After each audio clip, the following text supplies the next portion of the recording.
안녕하세요. 박성원 전도사입니다. 한 주간 잘 지내셨죠?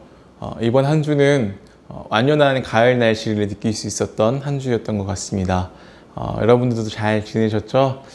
비록 저희가 만나지는 못하지만 화면을 통하여서 우리의 마음을 모아 주님께 예배를 드리는, 찬양을 올려드리는 시간이 되길 소망합니다. 우리 다 함께 찬양하시겠습니다.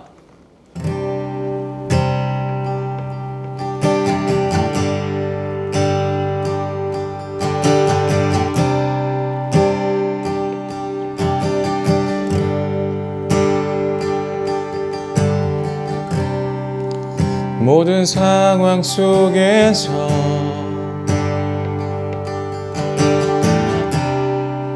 주를 찬양할지라.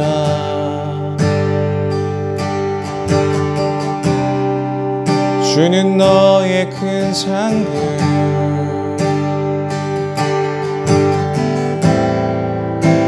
큰 도움이시라.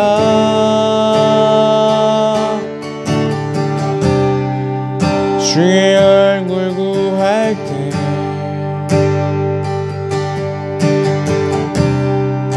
주의 영을 부으사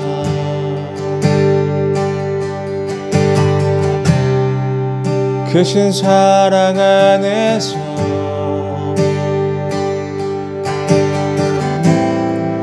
주를 보게 하소서.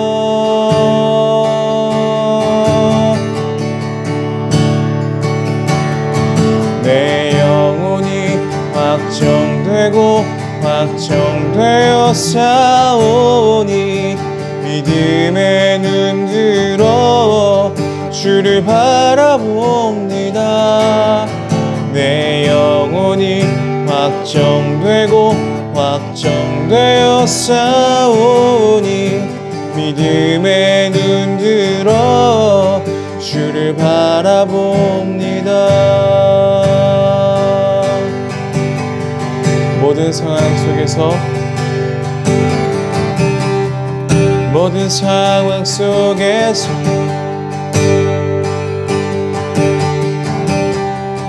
주를 찬양할지라.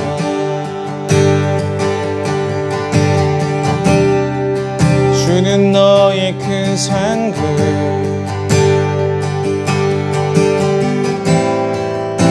큰 도움이시라.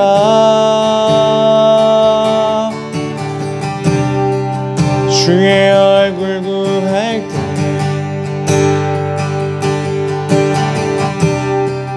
주의 영을 부으사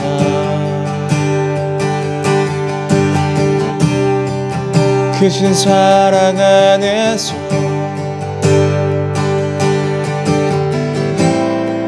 주를 보게 하소서.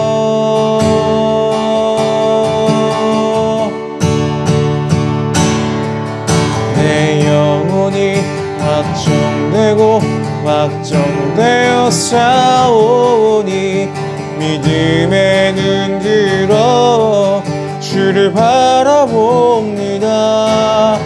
내 영혼이 확정되고 확정되어 싸우니 믿음의 눈 들어 주를 바라봅니다.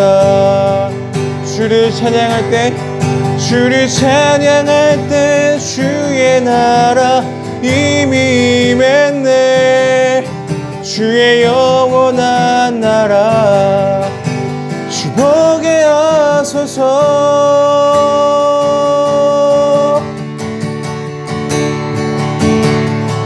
내 영혼이 확정되고 확정되어 싸우니 믿음의 눈 들어 주를 바라봅니다. 내 영혼이 확정되고 확정되어 싸우니 믿음의 눈 들어 주를 내 영혼이 확정되고 내 영혼이 확정되고 확정되어 싸우니 믿음의 눈 들어 주를 바라봅니다. 확정되고 확정되었사오니 믿음의 눈 들어 주를 바라봅니다. 믿음의 눈 들어 믿음의 눈 들어 주를 바라봅니다.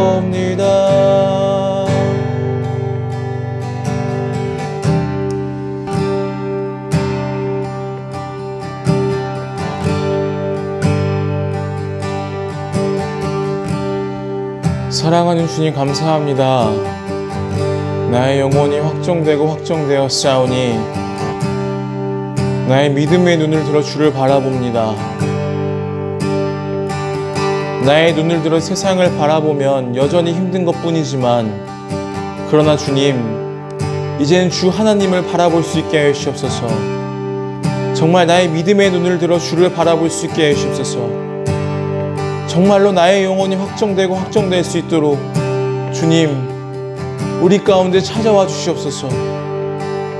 가련 영혼 가운데, 목마른 영혼 가운데 주의 영을 부어 주시옵소서. 이 힘든 시기를 주와 함께 잘 이겨낼 수 있도록 답을 몰라 방황하고 있는 영혼들에게 주께서 친히 답이 되어 주시옵소서. 모든 문제들에, 모든 일 가운데 답이 되어주신 주 하나님만을 바라보며 나아갑니다. 주여, 우리의 심령 가운데 주의 영을 부어주시옵소서. 우리들의 마음을 모아, 우리들의 삶을 모아 우리 주 예수 그리스도의 이름으로 기도드렸습니다. 아멘.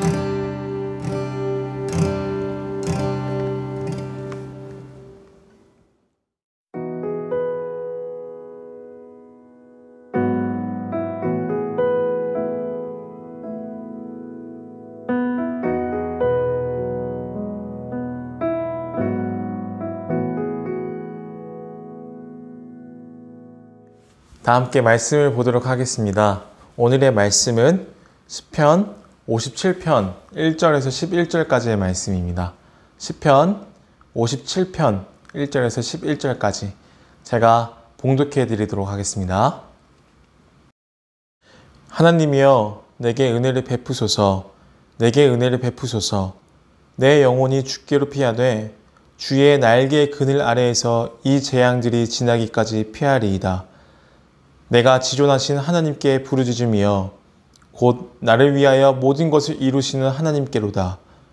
그가 하늘에서 보내사 나를 삼키려는 자의 비방에서 나를 구원하실지라. 셀라. 하나님이 그의 인자와 진리를 보내시리로다. 내 영혼이 사자들 가운데서 살며 내가 불사르는 자들 중에 누웠으니 곧 사람의 아들들 중이라. 그들의 이는 창과 화살이요 그들의 혀는 날카로운 칼 같도다. 하나님이여, 주는 하늘 위에 높이 들리시며 주의 영광이 온 세계 위에 높아지기를 원하나이다. 그들이 내 걸음을 막으려고 그물을 준비하였으니 내 영혼이 억울하도다. 그들이 내 앞에 웅덩이를 팠으나 자기들이 그 중에 빠졌도다. 셀라. 하나님이여, 내 마음이 확정되었고 내 마음이 확정되었사오니 내가 노래하고 찬송하리이다. 내 영광아 깰지어다. 비파야 수금아 깰지어다. 내가 새벽을 깨우리로다. 주여, 내가 만민 중에서 주께 감사하오며 문나라 중에서 주를 찬송하리이다. 무릇 주의 인자는 커서 하늘에 미치고 주의 진리는 궁창에 이르나이다. 하나님이여, 주는 하늘 위에 높이 들리시며 주의 영광이 온 세계 위에 높아지기를 원하나이다. 아멘. 네, 다윗은 지금 사울로부터 목숨을 걸고 쫓김을 당하고 있는 상황을 겪고 있습니다. 지금 이 시점이 어떤 시점이냐면 아직 정확하게는 성경에는 장소는 어디인지는 안 나와 있지만 아둘람 굴 혹은 엔게디 굴, 이 둘 중 하나로 추측을 하고 있습니다. 그런 이 둘의 공통점은 둘 다 사울에게 쫓김을 받는 상황이라는 공통점이 있죠. 사울에게서 목숨을 걸고 쫓김을 당하고 있는 이 시점에서 다윗의 고백은 어떻게 표현할까요? 모순적이라고 말을 해야 될까요? 오히려 힘든 상황 가운데서 나의 마음을 하나님께 확정하였고 오직 주님만은 찬송하겠다라고 말을 하고 있습니다. 한마디로 거기에 휘둘리는 것이 아니라, 힘든 일에 휘둘리는 것이 아니라 오직 하나님께 찬송을 하겠다. 그 상황 가운데서도 하나님의 크심을 고백을 하고 있는 상황을 보고 있습니다. 다윗이 어떻게 이런 고백을 했었을까요? 우리가 좀 더 이러한 사실들을 알기 전에 다윗이 처한 상황들을 좀 보길 원하는데요. 제가 말씀드린 그 가운데서 아둘람 굴 혹은 엔게디 굴이라고 말씀을 드렸습니다. 둘 다 한번 가정을 해봅시다. 아둘람 굴을 먼저 가정을 해보면요. 다윗이 아둘람 굴에 들어가기 전에 어떤 일이 있었는지 혹시 아시나요? 다윗은 살기 위하여서 미친 척을 했습니다. 우리 사무엘상 21장 13절에 보면요. 그들 앞에서 그의 행동을 변하여 미친 채 하고 대문짝에 그적거리며 침을 수염에 흘리매 라고 이렇게 표현을 하고 있습니다. 다윗은 살기 위하여서 미친 척을 하고 있는 상황입니다. 아주 비참한 상황이죠. 목숨을 구걸하는 거죠. 살기 위하여서 미친 척을 하고 있는 것입니다. 자, 그리고 엔게디 굴도 한번 생각을 해봅시다. 엔게디 굴은 아무리 숨어봤자 사울이 왕으로서 이 정보력이 너무나도 뛰어나니까 숨어봤자 그냥 바로 찾아내는 거예요. 그래서 사울이 조금만 좀 사람들에게 으름장을 펴놓고 또한 막 협박을 해서 다윗이 아무리 잘 숨어봤자 바로 찾아내는 것입니다. 그래서 우리가 4절을 보면요. 내 영혼이 사자들 가운데서 살며 내가 불사르는 자들 중에 누웠으니 라고 고백을 하는 것입니다. 그러니까 아무리 숨어봤자, 아무리 도망쳐봤자 나를 핍박하고 나를 해하려 하는 그 모든 일들이 보이는 것이죠. 그리고 경험하게 되는 것입니다. 내가 아무리 안전하다고 생각한 그 동굴에 숨어봤자 그는 다시 한번 사울로부터 발각이 되거나 아니면 자신의 목숨이 위험해져서 미친 척을 해야 하는 상황, 아주 비참한 상황을 겪고 있는 것입니다.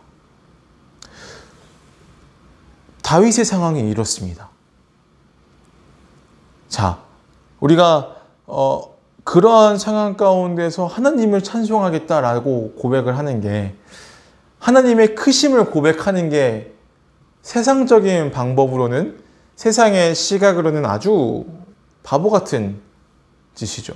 말도 안 되는 일인 거죠. 어떻게 보면 광적인 성도 아닌가? 신자 아닌가? 라고 생각을 할 수 있습니다. 자, 우리가 엔게디 굴을 다시 한번 생각해 보면요. 엔게디 굴에서 사울을 죽일 수 있는 기회가 한 번 있었습니다. 그런데 다윗은 사울을 죽이지 않았습니다. 오히려 사울을 평화로운 방법으로 대해줬습니다. 사울을 죽이면 다윗이 처한 그 모든 상황들은 다 끝날 수가 있었던 상황이었습니다.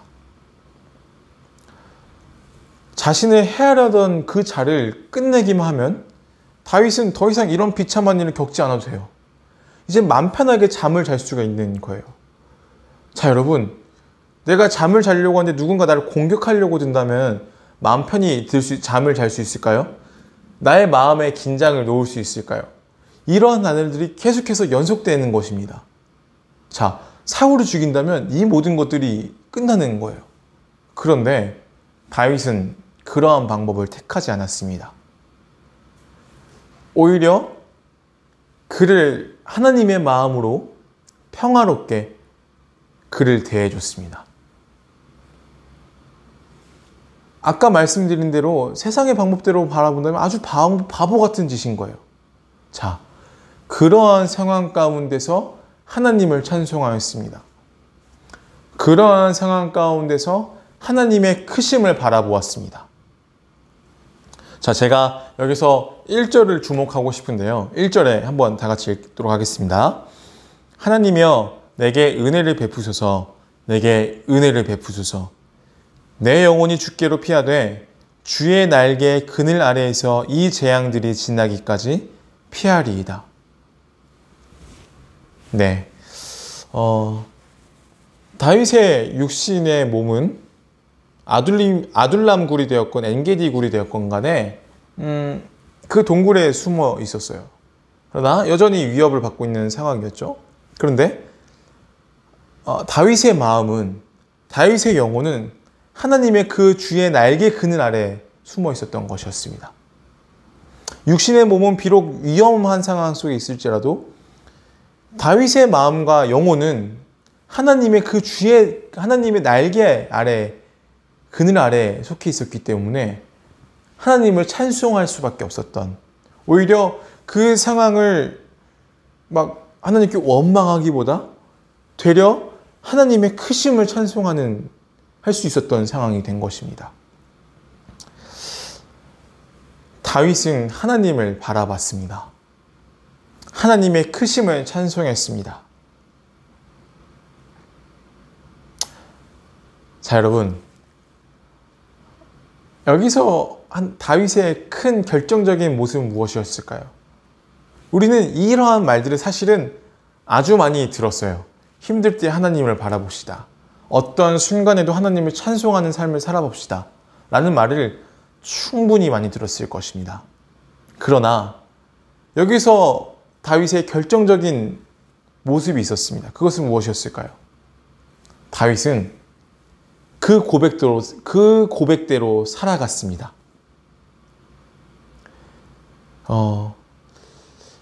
그렇게 행한 거예요. 그렇게 하나님을 찬송하는 삶을 사는 것을 행했습니다. 그는 기독교라는 종교를 가진 사람으로서 살아가는 것이 아니라 하나님을 의지하는 사람으로서, 하나님을 따르는 사람으로서 하나님을 의지하고 그렇게 살아갔던 것입니다. 그래서 세상의 방법을 취하지 않고 하나님의 방법을 취한 것이에요. 세상의 방법을 취해서 사울을 예를 들어 죽였다면 그 모든 순간은 다 해결이 됐을 것이에요. 그러나 다윗에게서 그것은 실질적인 일이 아니었습니다. 오히려 가장 실제적인 일은 하나님을 바라보는 것이었습니다. 하나님을 찬송하는 삶이었던 것이죠. 왜냐고요? 다윗에게서 하나님은 정말로 살아계신 분이고 이 세상을 지으신 모든 만물을 창조하신 하나님으로서 온전히 나의 편이 되어주실 거라는 것을 잘 알고 그렇게 경험을 해왔던 사람이었기 때문입니다. 그래서 다윗에게서 하나님의 일하심은 가장 실질적인 일이었고 하나님을 찬송하는 일은 가장 실제적인 일이었던 것입니다. 1 더하기 1이 무엇이죠? 2죠. 이 당연한 결과처럼 다윗에게도 이 결과가 마찬가지였던 것입니다. 누군가 다윗을 보고 바보라고 생각했을 수 있어요. 그런데 여러분, 우리도 이렇게 살아가길 소망합니다. 그냥 단순히 기독교라는 종교를 가진 사람으로서 하나님을 믿는 것이 아니라 정말 나의 삶의 전적인 부분에서 온전히 하나님께 나의 삶을 맡길 수 있는 우리의 삶이 되기로 합니다. 정말 주의 날개 그늘 아래에서 우리의 삶을 맡길 수 있는 우리의 삶이 되기로 합니다. 이 방법 저 방법을 하다가 결국에 안 되는구나를 느끼고 하나님을 찾는 삶이 아니라 애초부터 하나님을 구하는 삶이 되기로 합니다.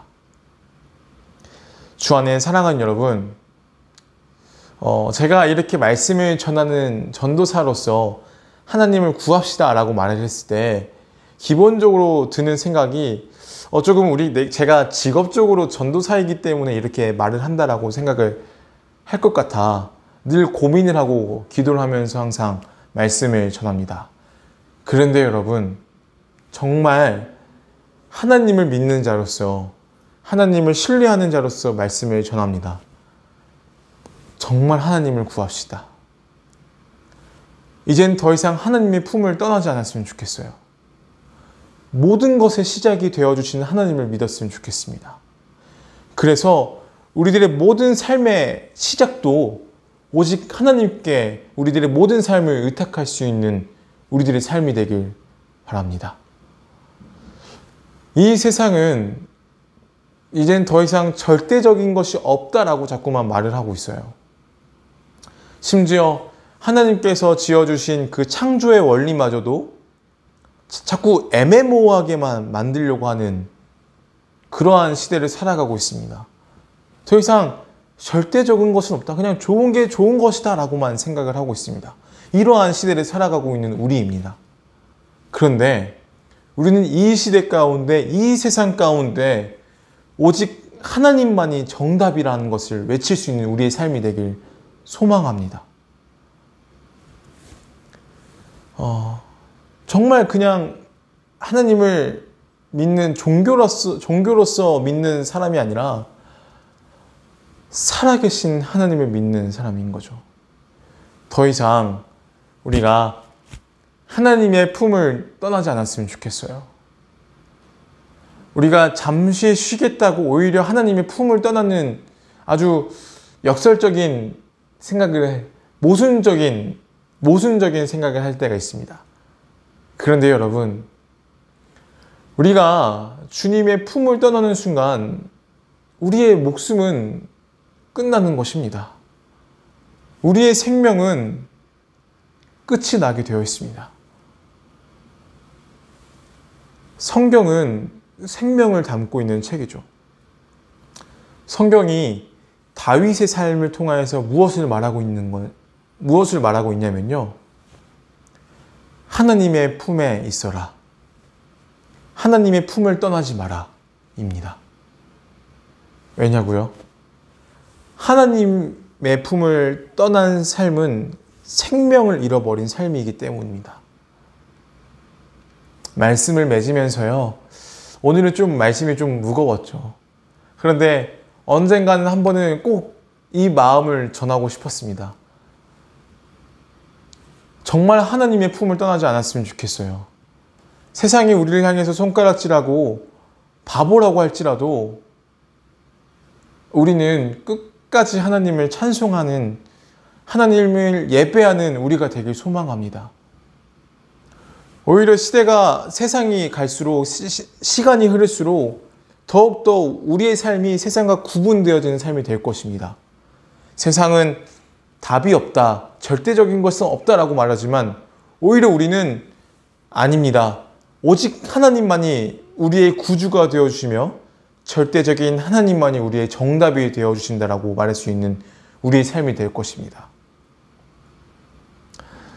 이 청년의 때에 세상의 것을 충분히 즐길 수 있고 세상의 문화를 충분히 누리고 거기에 젖어들어 살 수 있는 우리들의 모습을 볼 수 있는데요. 그런데 우리가 세상의 것을 취하는 대신에 하나님을 바라본다면 그 순간은 조금은 힘들 수 있어요. 조금은 답답하게 느껴질 수 있습니다. 그런데 그 끝이 다릅니다.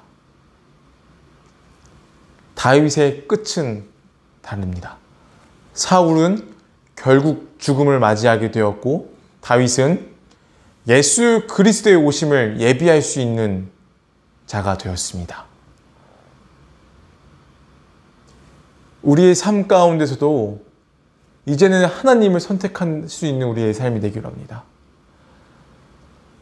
남들 다 세상의 것에 젖어들어서 다 저렇게 즐기고 있는데 나는 지금 교회에 있네.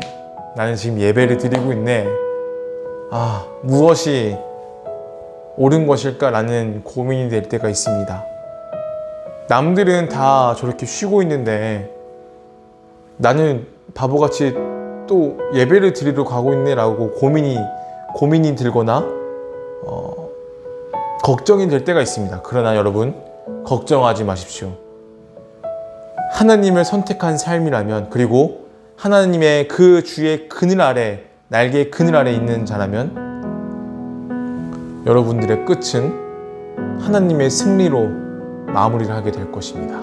그리고 또한 그 과정 가운데서, 그 여정의 그 과정 가운데서 하나님은 여러분들을 절대 포기하지 않고 모든 순간순간마다 여러분들의 필요한 모든 것을 채워주시는 하나님의 그 손길을 느끼게 될 것입니다.